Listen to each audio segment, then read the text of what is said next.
Notre Père Céleste, un mot de toi compterait plus que tout ce qu'un homme, à n'importe quel moment, pourrait faire ou dire, parce que les gens attendent de te voir toi.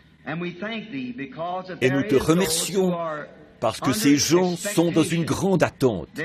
Ils s'attendent à ce que quelque chose se produise. Et quand les gens ont soif de quelque chose, que la profondeur appelle la profondeur, il faut obligatoirement qu'il y ait une profondeur pour répondre à cet appel. Et c'est pour ça que nous sommes ici ce soir, parce que ces ministres et ces gens avaient à cœur de nous faire venir pour une réunion, en vue de solliciter tes faveurs et tes bénédictions, car ils croient que tu guériras les malades, que tu sauveras les perdus et que tu manifesteras ta parole. Nous te prions, Père Céleste, de nous accorder cela, alors que nous nous attendrons humblement à toi, soir après soir, qu'il y ait une puissante effusion du Saint-Esprit, et que chaque personne devienne aveugle à tout ce qui l'entoure, à tout sauf à Dieu.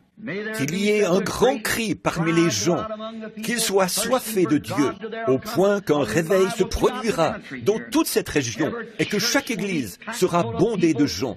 Des pécheurs imploreront à grands cris la miséricorde de Dieu.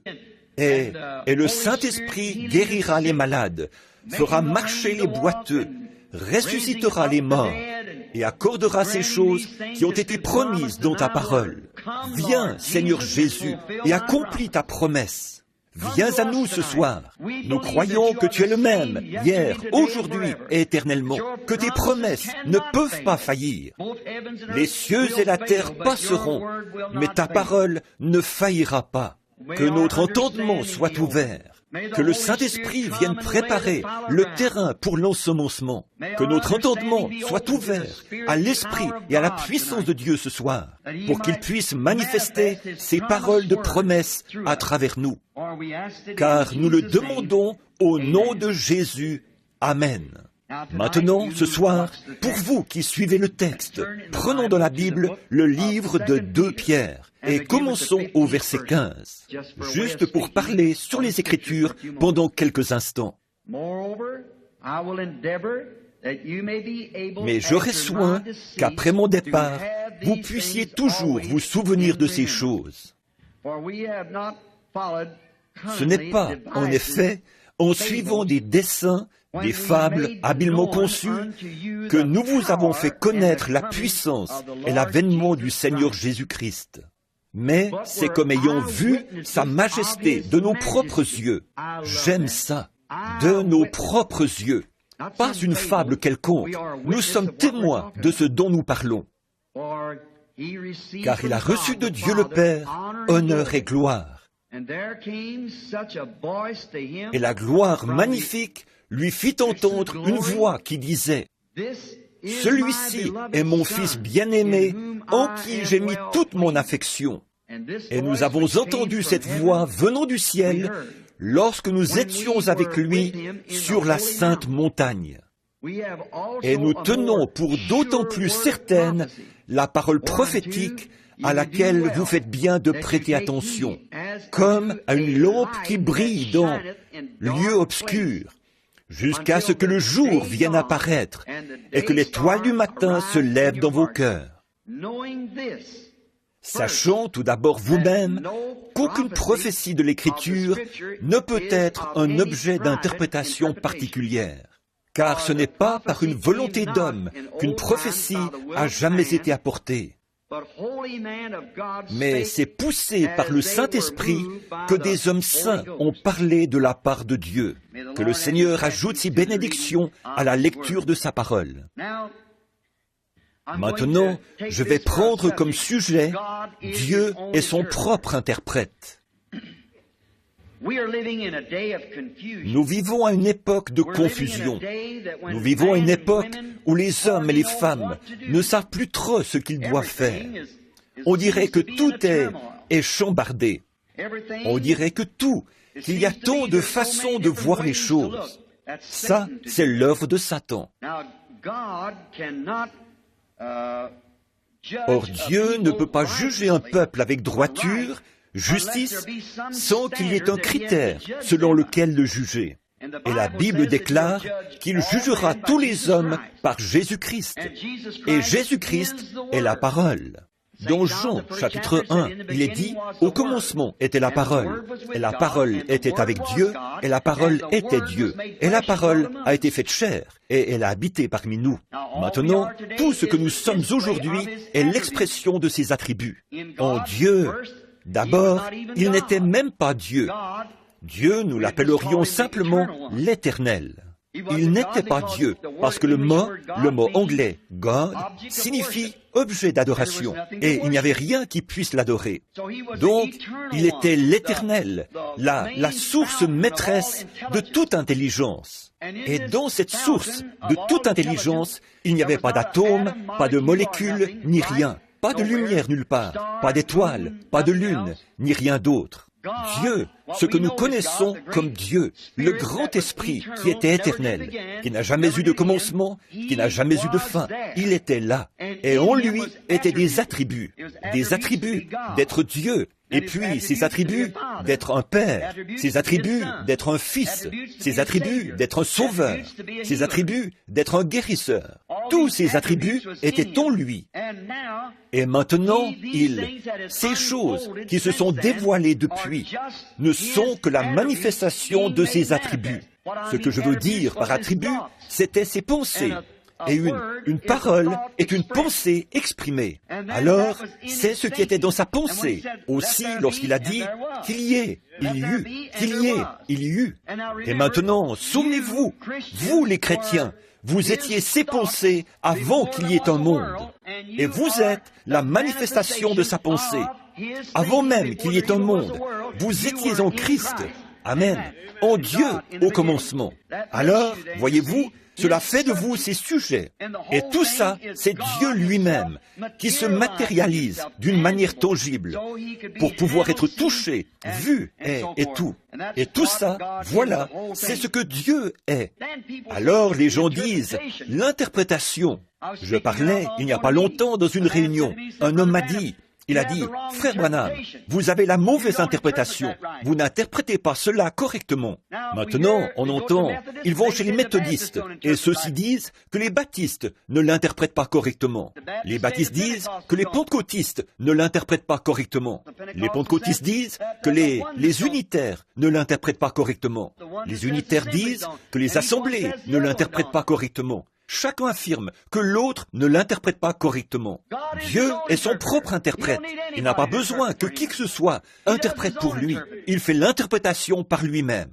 Quel est l'homme qui peut interpréter Dieu? Dieu est son propre interprète. Maintenant, Pierre parle ici, nous voyons qu'au commencement, quand Dieu a dit que la lumière soit et que la lumière fut, en voilà l'interprétation. Quand Dieu a dit quelque chose et que la chose s'est manifestée, alors voilà l'interprétation de Dieu qui indique que sa parole est vraie. Voyez, quand il a dit que la lumière soit, c'était dans sa pensée d'abord, avant que la lumière existe. Quand il a dit que la lumière soit, la lumière a jailli dans les cieux. En voilà l'interprétation. Personne n'a besoin d'interpréter cela, car Dieu l'a dit, et voilà, c'est arrivé. Quand Dieu parle et que la chose se manifeste, voilà l'interprétation de sa parole. Pourquoi les hommes ne peuvent-ils pas voir ça? Pourquoi les gens ne le voient-ils pas? Quand Dieu fait une promesse, et que Dieu dit, au commencement, dans la Genèse, il a assigné une portion de sa parole à chaque âge, à partir du commencement jusqu'à la fin. Et au fil de ces âges, le monde ecclésiastique a embrouillé toutes ces choses par des traditions et tout ça. Alors Dieu envoie toujours sur la scène des prophètes, tout au long de l'Ancien Testament et du Nouveau. Et la parole du Seigneur vient aux prophètes. Comme le fait-elle? C'est que la parole de Dieu se manifeste. La manifestation de Dieu, c'est ce qui indique si la chose est vraie ou fausse. Personne n'a besoin de l'interpréter. La parole s'interprète toute seule. Dieu l'a promis, et voilà, cela arrive. Ça sert à quoi de dire autre chose à ce sujet? Quel est l'homme pécheur qui oserait dire, quand Dieu a fait une promesse et que Dieu l'accomplit, que cette interprétation-là est fausse? C'est Dieu lui-même qui fait l'interprétation par lui-même, qui l'interprète. Il n'a besoin de personne pour lui servir d'interprète. il l'interprète lui-même en manifestant ce qu'il a promis qu'il ferait. Oh, si seulement l'Église pouvait voir ça et voir les promesses qui ont été destinées à chaque âge. Dans tous les autres âges, Dieu a envoyé sur la scène, même tout au long des 7 âges de l'Église, et a manifesté tout ce qu'il avait promis de faire. Tout. Il n'y a rien qui n'a pas été accompli. Exactement. Ce qu'il avait dit qu'il ferait, il l'a fait. En effet, quand Dieu a dit, là, dans Ésaïe, il a dit, une vierge concevra, et elle l'a fait. Maintenant, qui peut interpréter ça? C'est Dieu qui en a fait l'interprétation. Il a dit, une vierge concevra, et elle a conçu. Maintenant, qu'est-ce que vous ne pouvez pas, il n'y a rien à ajouter, parce que Dieu a dit qu'elle concevrait, et elle l'a fait. Mais l'Église, à l'époque, était trop aveugle pour voir ça. Voyez, ils avaient leur propre conception de la chose. C'était trop différent de ce à quoi ils s'attendaient. Pierre, ici, en se référant à ce qui était arrivé, a dit, Dieu, par sa parole, a manifesté Christ. Il a dit, celui-ci est mon Fils bien-aimé. Ses croyances se tenaient là, et Christ était la manifestation de Dieu. Par sa parole, il manifeste toujours Christ, parce que Christ est la parole. C'est ce qu'il manifeste toujours. Quand il a dit, du temps de Noé, Christ était en Noé. Croyez-vous ça? Noé avait dit, il va pleuvoir, il y aura une pluie, la terre sera détruite. Il a plu, ça n'avait besoin d'aucune interprétation. Il a plu, parce que Dieu, en Noé, avait dit, il va pleuvoir. Il était un prophète. La preuve, c'est que ce qu'il avait dit est arrivé. Donc, on n'a pas besoin d'interpréter ça. Certains de ceux qui étaient présents ont peut-être dit, cet homme ne sait pas ce qu'il dit. Mais Dieu avait toujours promis, si quelqu'un parmi vous est inspiré ou prophète, et que ce qu'il dit arrive, alors écoutez ce qu'il dit. Exactement, parce que c'est la vérité. C'est nécessairement en conformité avec la parole. Et Noé était en conformité avec la parole. Quand il a prophétisé qu'il allait pleuvoir, il a plu. Ça n'avait besoin d'aucune interprétation, puisque c'est exactement ce qui est arrivé. Ésaïe avait dit, une vierge concevra, et elle l'a fait. Ça, c'était quelque chose de très inhabituel. En effet, voyez, ce n'est que plusieurs centaines d'années plus tard que cette vierge a conçu. C'était quelque chose de vraiment inhabituel, au point qu'un brave homme du nom de Joseph, son époux, qui était un homme de bien et qui ne voulait pas la diffamer, ce brave homme, à cette époque-là, Joseph, ce qu'il a dû ressentir alors qu'il était fiancé, le fiancé de Marie. Elle était fiancée. En ce temps-là, transgresser cela, c'était exactement la même chose que commettre un adultère. Et, bien entendu, Joseph, il lui semblait que Marie cherchait à l'utiliser comme écran, à se servir de lui comme couverture pour sa faute. Car voilà, elle s'était retrouvée enceinte sans être mariée. Elle n'était que fiancée. Une ruse pareille, et c'était la mort par lapidation. Forcément, selon la loi. Et Joseph, son époux, était un homme juste, un homme très juste. Il avait foi en Dieu. Et quand elle le regardait, avec ses beaux grands yeux très doux, en disant, « Joseph, l'archange Gabriel m'a visité et m'a annoncé que j'allais concevoir sans avoir connu d'homme. » Or, si seulement Joseph avait regardé dans l'Écriture, le prophète avait dit qu'elle le ferait.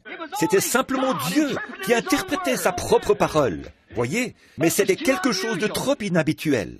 C'est ça le problème, dans tous les âges. La parole de Dieu est étrangère aux gens. C'est quelque chose de trop inhabituel.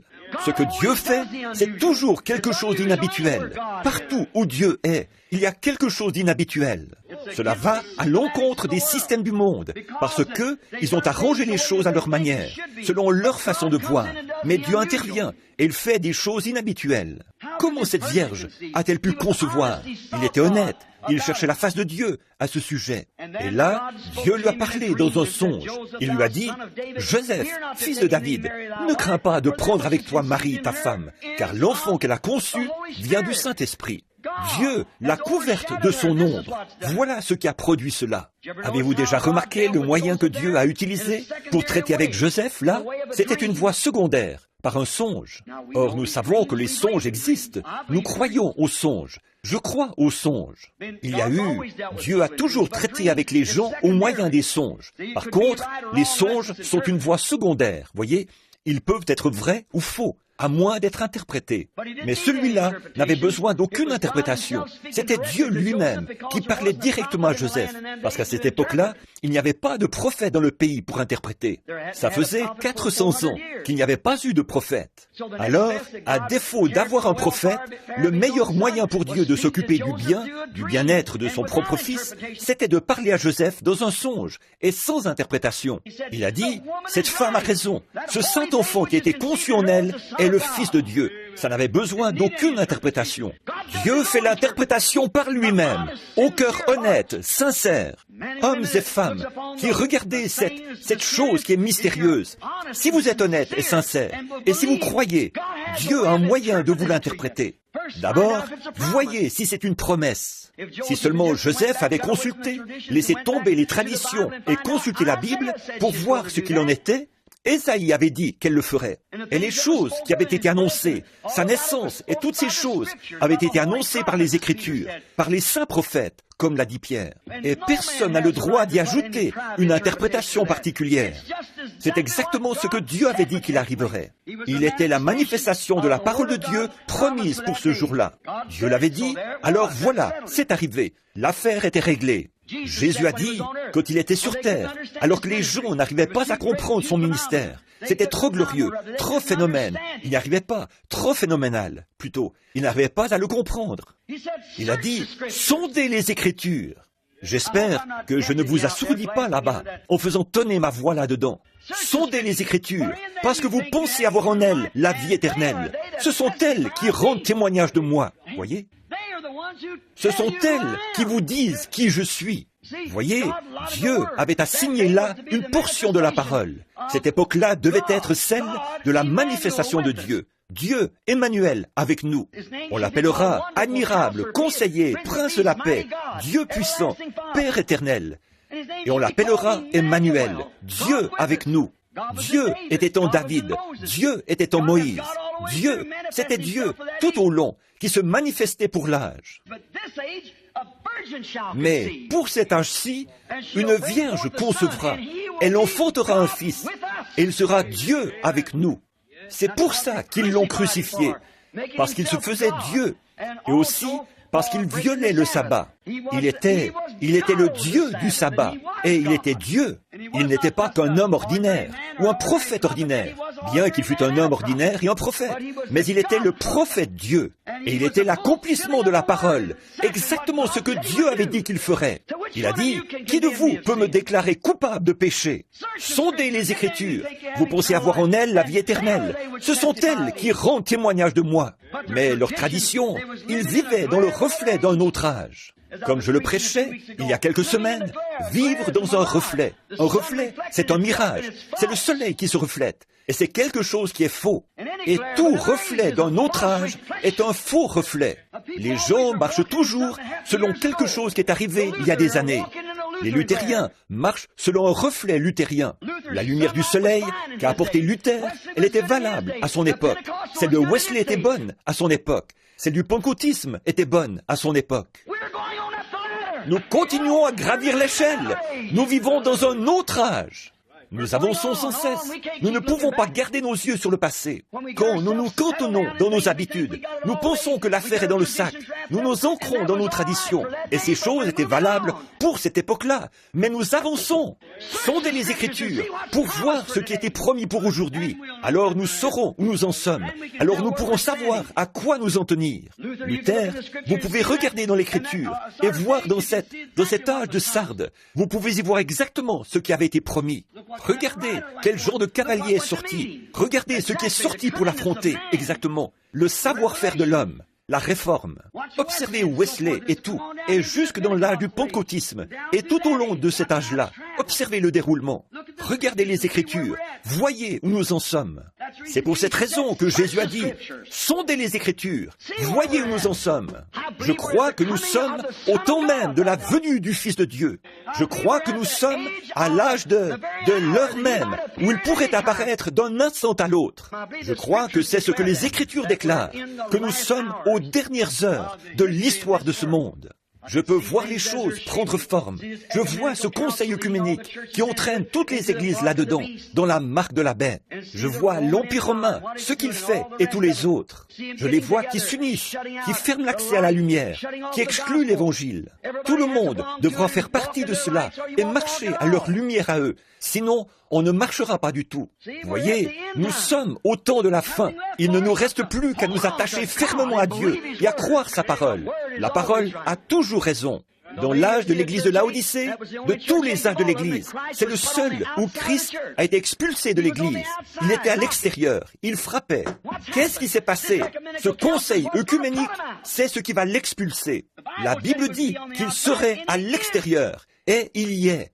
Cela ferme l'accès à quoi? À la parole. Et il est la parole. Il a toujours été la parole. Et il est encore la parole ce soir. Il est la parole. La Bible dit, la parole est plus tranchante, plus efficace qu'une épée à 2 tranchants. Hébreux chapitre 4. Elle discerne les pensées et les intentions du cœur. Voilà ce qu'était la parole. Ils auraient dû reconnaître qui il était quand Jésus a dit ça, ce jour-là. Remarquez ce qu'il a fait. Un jour, il se tenait là, au tout début de son ministère. Un homme est venu à lui. Il s'appelait Simon, Simon-Pierre. Et lorsque Pierre a posé son regard sur lui et l'a vu, Jésus lui a dit, « Tu t'appelles Simon et tu es le fils de Jonas. » Il devait bien savoir que Moïse avait dit, « L'Éternel votre Dieu suscitera un prophète semblable à moi, et vous devrez l'écouter. » Voici un homme qui ne l'avait jamais vu de sa vie, qui lui dit, « Tu t'appelles Simon et tu es le fils de Jonas. » Eh bien, il a tout de suite su que ça ne pouvait être que... Il n'avait pas eu de prophète depuis des centaines d'années. Et voici un homme qui lui dit qui il est. Ce n'est pas étonnant qu'il ait pu recevoir cela. Philippe, à ce moment-là, est allé trouver Nathanaël, qui était sous un arbre, et il l'a amené à Jésus. Jésus a dit, « Voici un Israélite dans lequel il n'y a point de fraude. » Il a dit, « Rabbi, d'où me connais-tu » Il a dit, « Avant que Philippe t'appelle, quand tu étais sous l'arbre, je t'ai vu. » Il a dit, « Rabbi, tu es le Fils de Dieu, tu es le roi d'Israël. » Il savait que c'était lui. Quoi? Ça n'avait besoin d'aucune interprétation. Jéhovah l'avait dit. Il y avait là ceux qui ne croyaient pas ça. Ils disaient, « Cet homme est Belzébul. Il emploie un genre de stratagème. C'est un diseur de bonne aventure, ou quelque chose comme ça. » Jésus les a regardés et il a dit, « Eh bien, vous dites cela contre le Fils de l'homme. Cela vous sera pardonné. Mais quand le Saint-Esprit sera venu faire la même chose, si vous parlez contre cela, il ne vous sera jamais pardonné, ni dans ce siècle, ni dans le siècle à venir. » Il prophétisait pour notre époque à nous, le jour que nous allions connaître. Car il est le même, hier, aujourd'hui, éternellement. Souvenez-vous, c'était Jésus-Christ qui était en Moïse. C'était Jésus-Christ qui était en David. Quand David, le fils de David, est monté sur la montagne, un roi rejeté, et qu'il a pleuré sur Jérusalem, c'était nul autre que Christ en lui. En effet, à peu près 800 ans plus tard, le fils de David, du haut de la montagne des Oliviers, a regardé Jérusalem et a pleuré. Il a dit, « Jérusalem, Jérusalem, combien de fois ai-je voulu te prendre sous mes ailes, comme une poule rassemble ses poussins, mais tu ne l'as pas voulu. » Quand Joseph était en prison, c'était Jésus. Quand il était vendu pour presque 30 pièces d'argent, c'était Jésus. Quand il est devenu le bras droit de Potiphar, c'était Jésus. Quand il s'est assis à la droite de Pharaon, quand il sortait, tout le monde, la trompette sonnait et tout le monde devait fléchir le genou. C'était Jésus. Personne ne pouvait venir à Pharaon sans passer par Joseph. Personne ne peut venir à Dieu sans passer par Jésus. C'était Jésus, la parole prophétisée qui s'accomplissait, annoncée par des ombres et des types. Quand Jésus était ici sur terre, il a fait la même chose que ce qu'avaient fait les prophètes. Et c'est comme ça qu'ils ont su qu'il était la manifestation de Dieu, de sa parole. Ça n'avait pas besoin d'être interprété. Quand Nathanaël a vu cela, il s'est prosterné et a dit, « Tu es le roi d'Israël, le Fils de Dieu, le roi d'Israël. » Nous savons que personne ne peut faire ceci. Nicodème est venu de nuit. Il a dit la même chose de la part des pharisiens. Mais vous voyez, ils étaient tellement accrochés à leur conseil œcuménique qu'ils ne pouvaient pas accepter cela. Il a exprimé ce qu'il disait. Il a dit, « Rabbi, nous, c'est qui? Leur conseil. Nous savons que tu es un docteur venu de Dieu, parce que personne ne peut faire ces choses si Dieu n'est avec lui. Ils reconnaissaient cela, ils le savaient, mais ils étaient tellement pris là-dedans. Et Dieu, au cours des 40 dernières années, a secoué cette nation par le baptême du Saint-Esprit. Pourtant, les hommes et les femmes sont encore en dehors de cela, parce qu'ils sont pris dans cette même chose. Ils vivent dans le reflet d'une autre époque. Qu'est-ce qu'il y a? Tout le monde veut être méthodiste, baptiste, presbytérien, luthérien ou quelque chose du genre. Voyez, c'est un reflet. Ils vivaient dans le reflet de l'époque de Moïse. Qu'est-ce qu'il a dit? Il a dit, eux disaient, nous sommes disciples de Moïse. Il a dit, si vous aviez connu Moïse, vous me connaîtriez aussi. Moïse a écrit à mon sujet. Si vous aviez connu Luther, vous connaîtriez aussi cet âge-ci. Si vous aviez connu l'âge méthodiste, vous connaîtriez aussi cet âge-ci. Parce que Christ a écrit au sujet de cet âge-ci. Les paroles qui sont en train de s'accomplir, c'est ce qui doit s'accomplir dans cet âge-ci. Personne n'a besoin d'interpréter cela. Dieu fait l'interprétation par lui-même. Dieu l'interprète lui-même, parce qu'il est le seul qui peut interpréter cela. Les promesses de Dieu sont toujours la confirmation de ce qu'il a dit.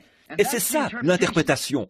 Or, Jésus, pour gagner du temps, Jésus a dit dans Jean chapitre 14, verset 12, « Celui qui croit en moi fera lui aussi les œuvres que je fais. » Est-ce qu'il a dit? C'est exact. Ça n'a pas besoin d'être interprété. Quand quelqu'un fait cette œuvre-là, voilà, c'est Dieu, certainement.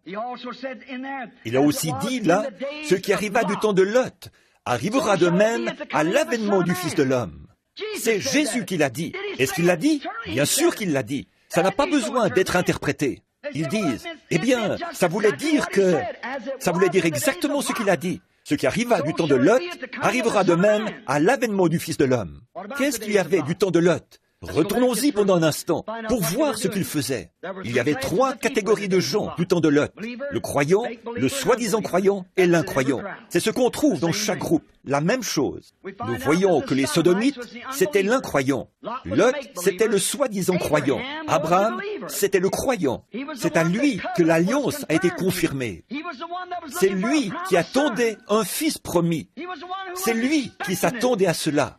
Amen. Je ne me dis pas Amen à moi. Amen, ça veut dire qu'il en soit ainsi. Et c'est vrai. Abraham n'était pas dans Sodome. Abraham était là-bas, en dehors de Sodome. Il est un type de l'Église spirituelle d'aujourd'hui. Lot est un type de l'Église dénominationnelle qui est encore dans Sodome. Observez, la Bible dit que les péchés de Sodome tourmentaient journellement son âme juste. Pourquoi n'avait-il pas assez de courage pour s'élever contre cela?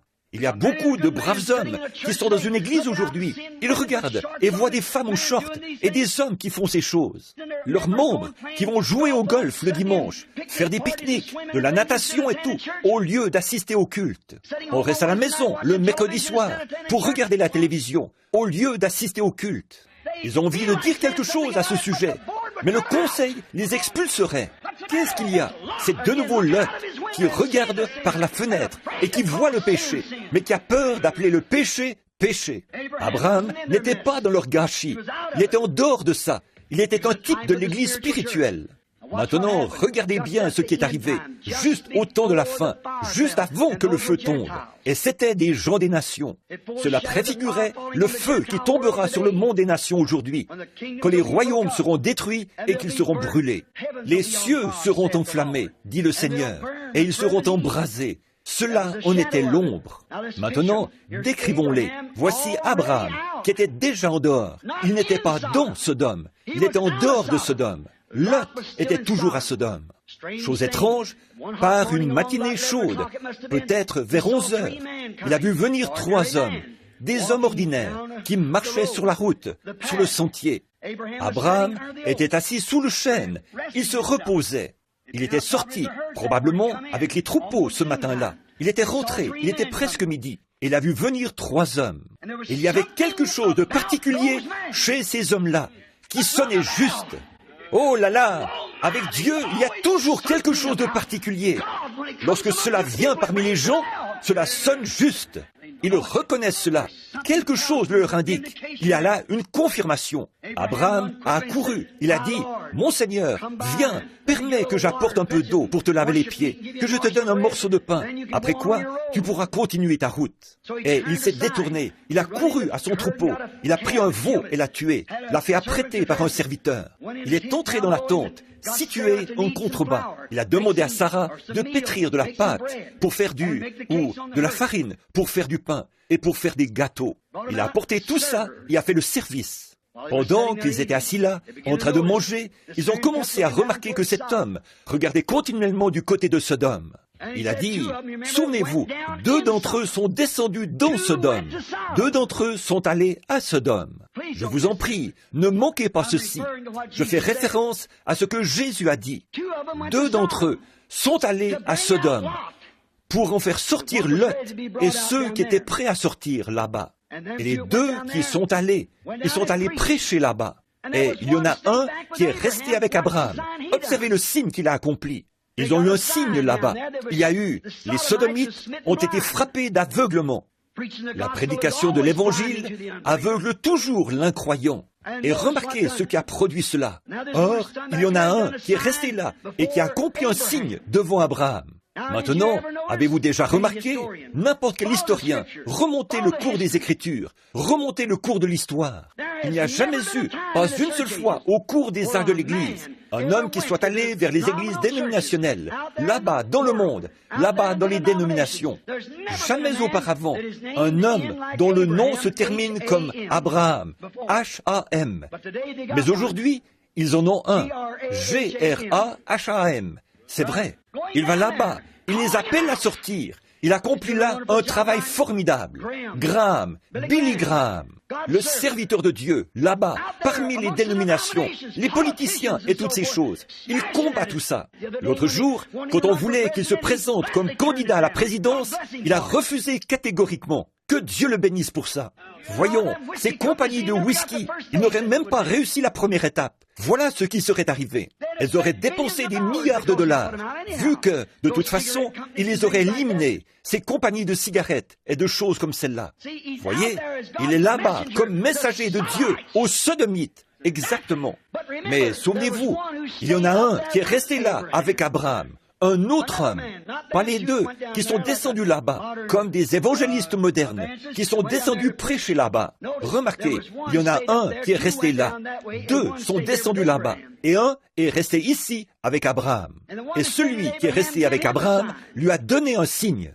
Maintenant, observez, son nom était Abraham, et celui de sa femme, Saraï. Juste un jour ou 2 avant cela, Dieu lui était apparu et lui avait dit, « Je change maintenant ton nom d'Abraham en Abraham. » Voyez, G-R-A-H-A-M, c'est 6 lettres, l'homme. Mais A-B-R-A-H-A-M, c'est 7 lettres. H-A-M, une terminaison en H-A-M. Donc ici, dans l'église spirituelle, il y en a un qui est envoyé là à Abraham. Et remarquez ce qu'il a dit. Il a dit Abraham, non pas Abraham, Abraham. Où est ta femme? Non pas S-A-R-A-I, S-A-R-A. Où est ta femme, Sarah? Regardez bien ce qu'il a dit. Elle est dans la tente, derrière toi. Et il a dit, je te visiterai. Je vais te visiter. Vous voyez, ce pronom personnel, lui, selon la promesse qu'il avait faite. C'était Dieu. Il a dit, je vais te visiter. Et Sarah, exprimée comme ça, nous pourrons tous comprendre, a ri par en dessous. En elle-même. Elle a dit, moi, une vieille femme, à 100 ans, mon Seigneur, lequel était Abraham, est vieux aussi. On n'a plus l'âge de faire comme les jeunes. Elle a dit, voyons, nous ne pouvons plus avoir ce genre de plaisir. Je suis vieille et il est vieux. Elle a dit, nous ne pouvons plus avoir ça. Elle a dit, comment? Ces choses ne sont pas possibles. Et l'homme, Dieu dans une chair humaine, a dit, pourquoi Sarah a-t-elle ri et douté en disant ces choses? Dans la tente derrière lui. Maintenant, voyez, si ce n'est pas là le ministère même qu'a exercé Jésus-Christ. Il regardait l'auditoire et connaissait leurs pensées. Il a dit à Pierre qui il était et comment s'appelait son père. Il l'a dit à Nathanaël. Il a dit à la femme au puits, quand elle a dit, il a dit, va me chercher à boire, ou apporte-moi à boire. Elle a dit, Seigneur, il n'est pas de mise pour toi pour vous, les Juifs, de parler aux Samaritains. Nous n'avons pas de relation entre nous. Il a dit, mais si tu savais à qui tu parles, c'est toi qui me demanderais à boire. La conversation s'est poursuivie. Il a dit, va chercher ton mari et viens ici. Elle a répondu, je n'ai pas de mari. Il a dit, tu as eu raison de dire cela, car tu en as eu 5. Elle a dit, Seigneur, regardez la différence entre elle et les sacrificateurs de ce temps-là, ce conseil qui vivait dans le reflet d'une autre époque. Eux, ils ont dit, c'est le diable. Il fallait bien qu'ils disent quelque chose à leur assemblée, parce qu'il fallait une réponse. Mais qu'a fait cette pauvre petite femme qui avait cette semence prédestinée dans son cœur? Elle en avait eu assez de ce genre de choses, et s'était alors mise à faire le trottoir comme prostituée.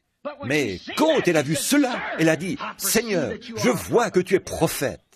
Nous n'en avons pas eu depuis 400 ans. Et on nous dit que quand le Messie viendra, il fera ces choses.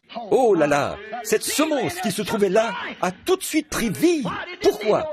Ça n'avait pas besoin d'être interprété. Jésus a dit, je le suis, moi qui te parle. Ça n'avait pas besoin d'être interprété. Il avait accompli le miracle et attesté qu'il était bien le Messie.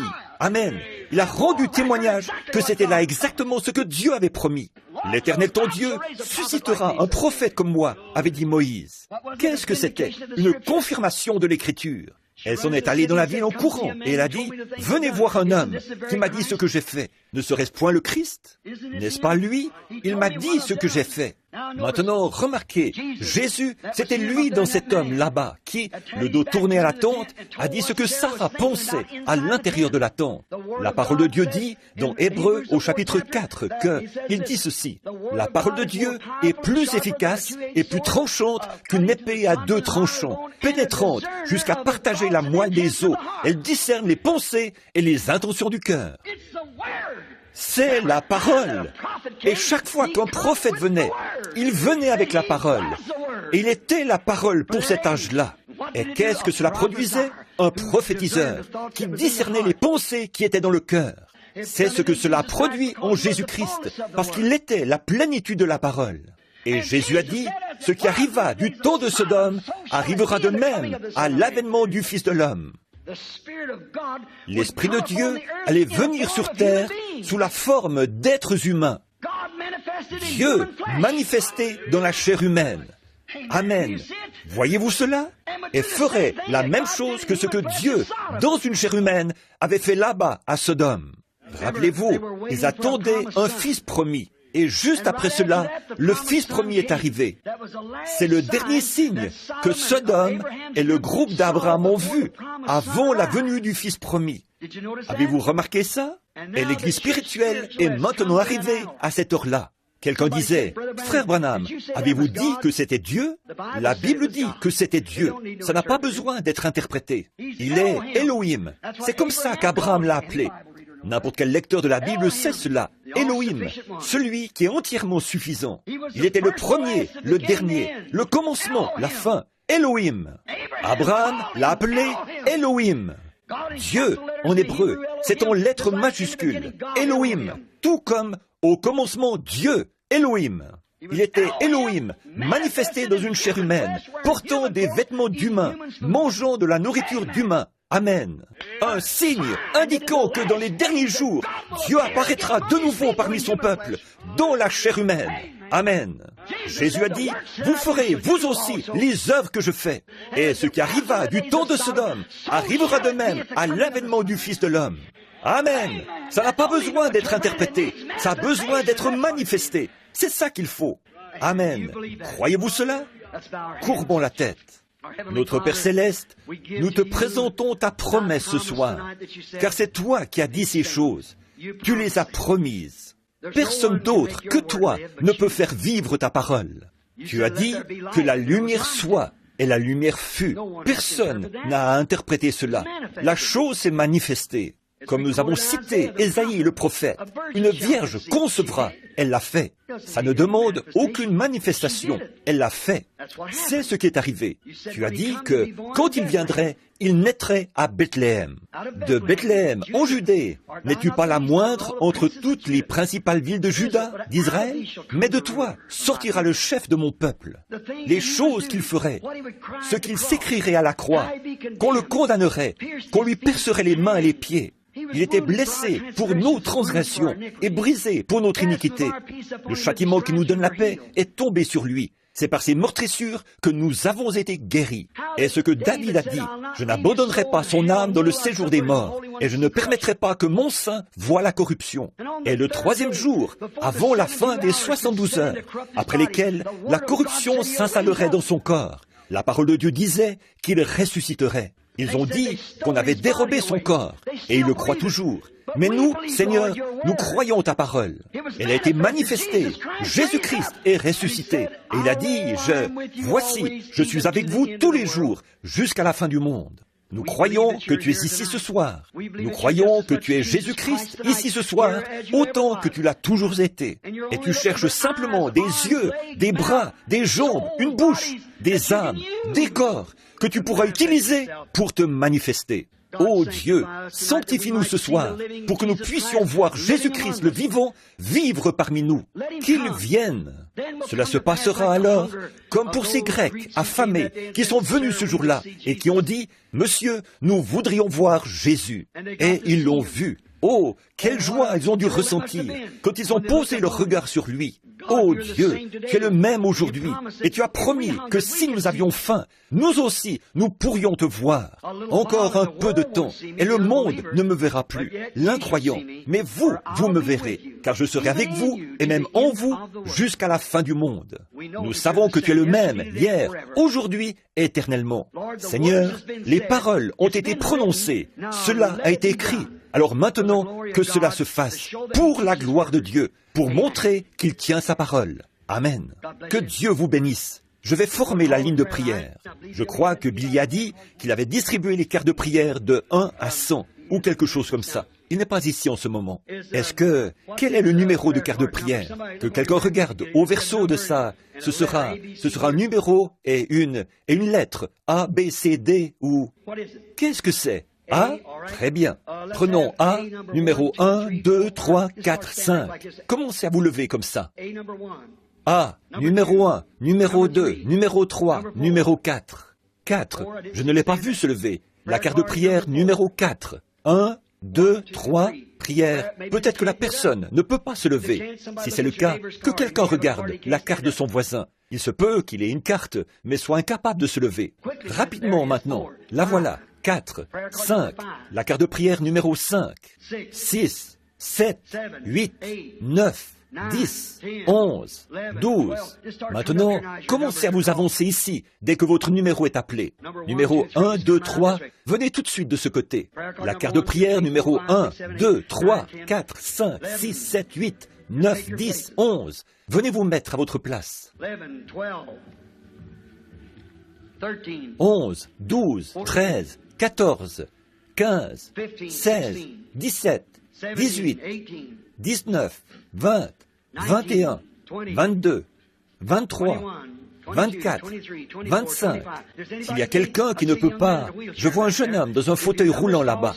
Si votre numéro est appelé, fiston, et que vous ne pouvez pas venir, eh bien, levez simplement la main. Nous nous occuperons de vous amener jusqu'ici. Voyez ? Combien d'entre vous ici n'ont pas de carte de prière, mais vous êtes malade? Levez la main, partout, par ici, c'est ça, levez la main. Croyez-vous, pendant qu'on les rassemble, croyez-vous ceci, qu'il est le même hier et éternellement? Combien? Observez ces ministres. L'Écriture ne déclare-t-elle pas, frères, qu'aujourd'hui, il est un souverain sacrificateur qui peut compatir à nos faiblesses? Pas vrai? Combien croient cela? Levez la main. Il est un souverain sacrificateur qui peut compatir à nos faiblesses. Alors, si la Bible déclare qu'il est le même hier et éternellement, combien croient cela? Alors, comment agirait-il aujourd'hui? Il agirait forcément comme il a agi hier, pas vrai? Où est-il ce soir? Assis à la droite de la majesté divine. Il y a son corps. Le Saint-Esprit est ici dans le bâtiment pour le faire connaître. Remarquez, observez maintenant. Que s'est-il passé quand quelqu'un a touché son vêtement, là, une femme, un jour? Elle n'avait pas de carte de prière, disons, mais elle a touché son vêtement. Et quand elle a touché son vêtement, Jésus s'est retourné et il a dit, « Qui m'a touché ?» Pierre l'a repris, il a dit, « Mais voyons Seigneur, ça n'a pas l'air raisonnable ça. » Eh bien, tout le monde cherche à te toucher. Pourquoi dire, « Qui m'a touché ?» Il a dit, « Mais je sens que je me suis affaibli. » Combien savent ça? De la vertu, ce qui signifie de la force, était sorti de lui. Je me suis affaibli, quelqu'un m'a touché. C'était un contact différent. Il s'est retourné et a promené son regard sur l'auditoire, jusqu'à ce qu'il trouve ce canal, d'où provenait la foi. Tout le monde passait son bras autour de lui. « Oh, Rabbi, nous croyons en toi !» et tout ça. Mais il y avait là quelqu'un qui croyait réellement. Et elle a touché son vêtement et a cru qu'elle était guérie. Parce qu'elle s'était dit dans son cœur que si elle arrivait à faire ça, c'est ce qui se produirait. Il s'est retourné et a parcouru l'auditoire du regard jusqu'à ce qu'il la trouve. Et lui a dit que sa perte de sang s'était arrêtée et qu'elle était guérie. Pas vrai? Alors, voilà comme il agissait en présence d'un auditoire. Maintenant, j'affirme qu'il n'est pas mort, qu'il est vivant aujourd'hui, autant qu'il l'a toujours été. Et la Bible dit, Jésus lui-même a dit, ce qui arriva du temps de Sodome arrivera de même à l'avènement du Fils de l'homme. Maintenant, regardez, quel que soit le don dont Dieu dispose ici à l'avant, il faut qu'il y ait aussi un don dans l'auditoire, qui puisse réagir à celui-là. Il est allé dans une ville. La Bible dit qu'il y a beaucoup de choses qu'il n'a pas pu accomplir à cause de leur incrédulité. Pas vrai? C'est la même chose aujourd'hui. Il faut que vous croyiez en lui. Il faut absolument que vous croyiez en lui. C'est la seule voie possible pour vous. Est-ce que la ligne de prière est prête? Maintenant que tout le monde soit respectueux pendant environ 10 minutes. Je ne sais pas si je vais y arriver. On a à peu près 25 ou 30 personnes qui sont là. Mais maintenant, dans la ligne de prière, chacun de vous qui êtes dans la ligne de prière et qui savez que je vous suis inconnu, que je ne sais rien de vous, levez la main. Chacun de vous dans la ligne de prière. Dans l'auditoire maintenant, ceux qui savent que je ne sais rien de vous, levez la main. Bon, maintenant, voici ce que j'essaie de dire, mon ami. Voyez, maintenant, voici. Tous ces ministres sont ici sur l'estrade. Et Christ a fait cette promesse. Voyez, cela a été écrit. Quand cela devait-il s'accomplir? Dans les derniers jours, juste avant l'avènement du Seigneur. Pas vrai? C'est à ce moment-là que cela devait s'accomplir. Maintenant, c'est cela la parole qui était prophétisée pour aujourd'hui. Pas la lumière de Luther, pas la lumière de Wesley, pas même la lumière des pentecôtistes. On est très avancé sur la route maintenant. Or, Luther, c'est bien. Les méthodistes, c'est bien. Les baptistes, c'est bien. Eux tous. Les pentecôtistes, formidables. On en a de toutes sortes, assis ici ce soir. Il ne s'agit pas des individus.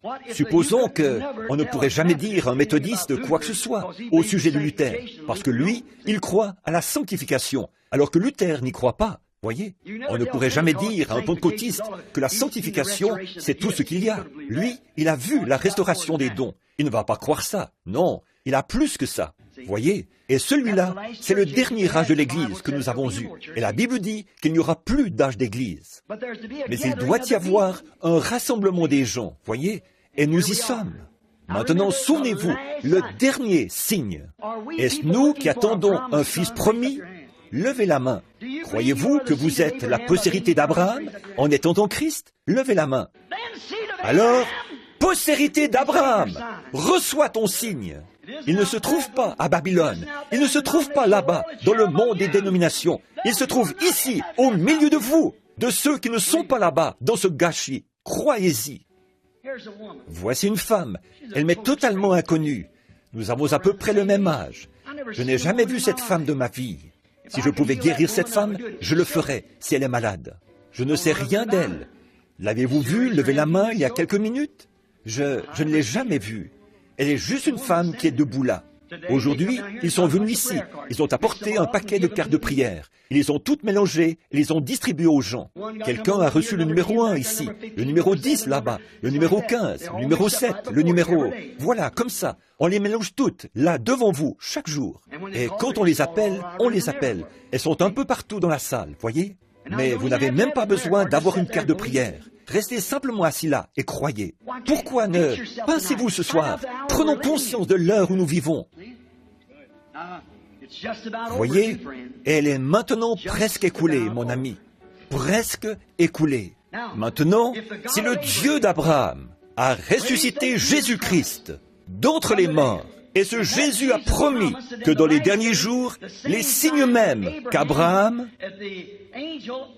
que l'ange, qui était Dieu dans une chair humaine, avait opéré devant Abraham, juste avant que le Fils promis arrive. Jésus a dit que la même chose se produirait aujourd'hui. Maintenant, nous voyons les puissances atomiques et les dénominations, toutes, le gâchis dans lequel elles se trouvent. Nous voyons un Billy Graham là-bas, et un Oral Roberts, et tous ces gens qui sont là-bas, le messager pentecôtiste et le messager dénominationnel qui sont là. Nous voyons tout cela se dérouler. Ils exécutent le signe. Billy Graham, un théologien hors pair, ce à quoi croient les dénominations. Oral Roberts, un guérisseur hors pair, exactement ce que les pentecôtistes. Mais écoutez, il était promis autre chose à la postérité d'Abraham. Eux sont là-bas, parmi ces dénominations. Il doit se produire quelque chose en dehors des dénominations qui va réunir les gens. Nous allons laisser ça de côté jusqu'à demain soir. Regardez bien, je ne connais pas cette femme. Je vais lui tourner le dos.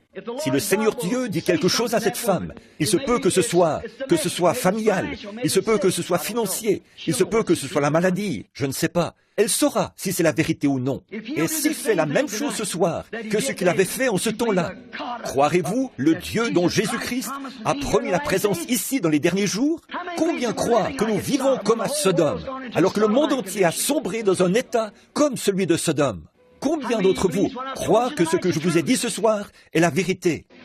Alors, enfants et postérité d'Abraham, croyez en Dieu. Maintenant, pour ôter de votre esprit que j'essaie de dire quelque chose à cette femme en la regardant en face, ou pour vous ôter toutes ces idées de télépathie, ou tout ce que vous voudriez savoir. Toute personne qui sait ce qu'est la télépathie devrait avoir plus de bon sens que ça. Voyez? Avez-vous déjà vu un télépathe prêcher l'Évangile? Avez-vous déjà vu un spirit prêcher l'Évangile, accomplir des signes et des prodiges, proclamer que Jésus-Christ est le même? Non. Voyez, c'est la pensée des gens. Voyez, ils sont aveugles. Croyez-vous qu'ils peuvent être aveugles? La Bible dit qu'ils le seraient. Pas vrai? Emportés, en fait d'orgueil, aimant le plaisir plus que Dieu, déloyaux, calomniateurs, intempérants, ennemis des gens de bien, ayant l'apparence de la piété, mais reniant ceux qui ont fait la force. Jésus n'a-t-il pas dit, dans Matthieu 24, que les deux esprits, dans les derniers jours, allaient presque séduire même les élus, si c'était possible? Mais ce n'est pas possible. Ils étaient dans les pensées de Dieu au commencement, et ils sont une partie de Dieu. Maintenant, Dieu d'Abraham, d'Isaac et de Jacob, que l'on sache ce soir que je dis la vérité à ton sujet. C'est toi, Seigneur. Fais qu'humblement tes serviteurs soient capables de se débarrasser de leurs pensées, afin que tu puisses utiliser nos corps pour ta gloire. Au nom de Jésus, le Fils de Dieu, Amen. Un don, qu'est-ce que c'est? Ce n'est pas quelque chose que vous prenez pour couper et pour retourner. Non, non. C'est savoir vous enlever du chemin, afin que Dieu puisse vous utiliser. Un don, c'est seulement vous enlever du chemin, et alors c'est Dieu qui utilise cela. Si elle n'est pas guérie, la dame derrière moi ne va pas tarder à mourir. La dame derrière moi, un autre homme a prié pour elle tout récemment. Elle a un cancer. Le cancer est dans son sein et aussi dans ses poumons. On a prié pour elle tout récemment et elle essaye d'accepter sa guérison par la foi. C'est ainsi dit le Seigneur. Est-ce vrai, madame? Si c'est vrai, faites signe de la main à l'auditoire. Le Dieu d'Abraham est toujours vivant. Très bien. Repartez en croyant ce que vous croyez là et vous vous rétablirez. Amen. Croyez-vous? Vous dites, est dans l'auditoire. Cette femme assise ici, avec, au bout de la rangée, la deuxième dame, juste là. En me retournant, là j'ai vu quelque chose, un truc enroulé autour de son bras, qui mesurait la tension artérielle, se gonflait. Elle fait de l'hypertension. Est-ce vrai, madame? Levez la main. Si vous croyez, votre tension artérielle va baisser. Le Dieu d'Abraham est encore présent. Il demeure exactement le même qu'alors. La parole de Dieu pour aujourd'hui. Bonjour. Vous croyez maintenant? Ayez foi en Dieu. Vous me semblez n'être qu'une enfant. Dieu connaît votre cœur, jeune dame, pas moi. Croyez-vous que Dieu peut me révéler ce qui ne va pas? Allez-vous croire en lui si je le fais? Ce n'est pas pour vous, c'est pour quelqu'un d'autre. C'est votre frère. Son état est très grave. Et il est dans une ville au nord d'ici, Tulare. Il est à l'hôpital. Il est atteint de leucémie. Et les médecins l'ont condamné. Il n'y a plus aucun espoir. C'est exact. Croyez-vous? Très bien. Qu'est-ce que vous avez dans la main? Prenez ça et posez-le sur lui. Et ne doutez pas. Croyez. Amen. Croyez-vous? Je n'ai jamais vu cette dame de ma vie. Mais Dieu reste toujours Dieu. Maintenant, dites-moi, quel être humain peut faire ça? L'être humain n'a pas en lui la capacité de faire ça. Il s'agit du Dieu dont Jésus-Christ a promis la présence, ici, dans les derniers jours, et qui allait démontrer lui-même ce qu'il est, là, devant la postérité d'Abraham, comme ce qui était arrivé du temps de Sodome. Maintenant, tenez, je ne connais pas cette dame. Nous sommes inconnus l'un à l'autre. Je pense que c'est la toute première fois que nous nous rencontrons. Croyez-vous que je suis son serviteur? Croyez-vous que ceci est la parole? Et vous savez que si cette parole discerne toujours les pensées et les intentions du cœur, est-ce vrai? Et la parole est aussi guérisseur. Si vous pouvez y croire, vous y croyez. Vous aussi, vous êtes recouvert du nombre noir. C'est un cancer. Croyez-vous que Dieu peut me dire où se trouve ce cancer? Il est dans le gros intestin. C'est ce que dit le médecin. Maintenant, croyez-vous que vous serez guéri? Allez, et ne doutez pas du tout, et Dieu vous rétablira. Amen. Vous croyez, tout le monde? C'est exactement ce qu'il a promis de faire. Ayez foi en Dieu. Ne doutez pas. Nous sommes inconnus l'un à l'autre. Je ne vous connais pas. Si nous sommes inconnus, pour que l'auditoire le sache, levons les mains. Je n'ai jamais vu cette femme de ma vie. Croyez-vous là-bas? Croyez-vous que c'est Jésus-Christ? Qu'est-ce que c'est? C'est sa parole. Quand les gens rejettent cela, ce n'est pas un homme qu'ils rejettent. Ils rejettent la parole. C'est la parole qui était à l'extérieur, qui ne pouvait pas revenir à l'intérieur. Maintenant, cette dame est inconnue. Je ne l'ai jamais vue de ma vie. Dieu est guérisseur. Il se peut que ce ne soit pas pour la guérison. Il se peut que ce soit pour autre chose. Mais si Dieu m'explique quel est votre problème, allez-vous me croire? La première chose pour laquelle vous voulez compris, c'est que vous avez une oreille malade. Vous êtes sourde d'une oreille. C'est exact, c'est vrai. Et puis, vous avez une habitude, et vous voulez vous débarrasser de cette habitude, celle de fumer la cigarette. Mettez votre doigt dans votre oreille valide maintenant. Très bien, dans votre oreille valide. Très bien. Maintenant, croyez Dieu, et continuez votre chemin, et vous ne fumerez plus de cigarette non plus, si vous croyez.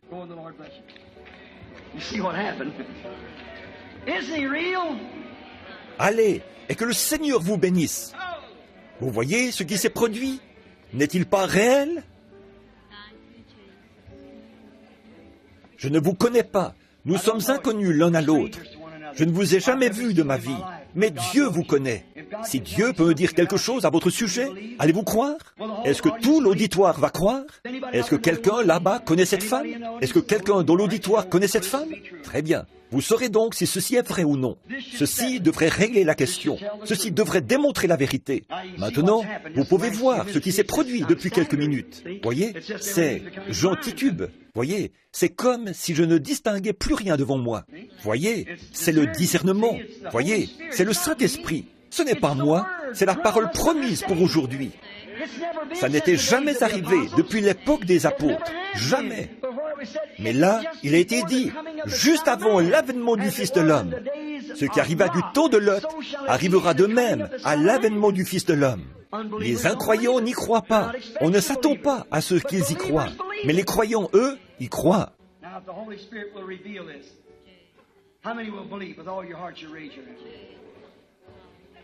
Maintenant, si le Saint-Esprit révèle ceci, combien d'entre vous croiront de tout leur cœur? Levez la main. Vous avez des lésions, vous avez eu un accident de voiture, ce qui a provoqué le déplacement de quelques vertèbres de votre cou. Vous avez aussi un rein déplacé. C'est bien ça, n'est-ce pas? Vous croyez? Vous allez vous rétablir. Loué soit l'Éternel. Vous croyez que Dieu guérit les problèmes de rein? Alors, allez-y, acceptez votre guérison. Venez, madame, regardez par ici. Vous croyez que Dieu guérit les maladies de cœur? Très bien, continuez votre chemin, croyez, et votre cœur se rétablira. Venez, vous croyez que Dieu peut guérir votre dos, vous rétablir? Alors, allez votre chemin, et croyez-le. Croyez simplement Dieu, c'est tout ce que vous avez à faire. Venez, madame, Vous croyez que Dieu guérit les problèmes d'estomac? Allez manger votre souper. Croyez de tout votre cœur. Venez. Vous croyez que Dieu peut guérir l'arthrite? Alors allez, croyez et faites, et Dieu vous rétablira. Très bien, venez. Vous croyez de tout votre cœur? Vous croyez? Encore l'arthrite. Croyez-vous que Dieu peut vous rétablir? Allez votre chemin. Croyez-le. Dites, merci Seigneur. Combien croient dans l'auditoire? Croyez-vous? Cette dame assise ici, qui porte une robe rouge, qui lève la main, juste ici, elle souffre d'hypertension. Vous croyez que Dieu peut vous rétablir? Vous le croyez? Très bien. Posez vos mains sur la dame qui est à côté de vous, là-bas, et dites-lui que sa voix va se rétablir. Amen. Voilà, c'est ça. Amen. Croyez-vous? Ayez la foi. Voici un homme, assis ici, qui souffre d'hémorragie. Croyez-vous, monsieur? Assis juste ici? Oui, vous souffrez d'une hémorragie. Vous croyez que ça va guérir? La dame à côté de vous souffre, elle aussi, d'hémorragie. Elle a des maux de dos. Vous croyez que Dieu va vous guérir? Vous le croyez? Levez la main et acceptez-le. Croyez. Cette dame à côté de vous a des problèmes de jambes et de hanches. Croyez-vous que c'est vrai, madame? Vous croyez que vous serez guérie? Eh bien, levez la main, dites, je l'accepte. Très bien. La dame à côté d'elle a une infection. Vous croyez que Dieu va guérir cette infection, jeune dame, qui portait des lunettes? Levez la main, dites, je l'accepte. Très bien, croyez-le. La dame à côté d'elle a des problèmes de reins. Croyez-vous que Dieu va guérir ses problèmes de reins, madame? Très bien, levez la main, acceptez-le. La petite fille à côté d'elle a un goitre. Croyez-vous que Dieu va guérir ce goitre? Levez la main, acceptez-le.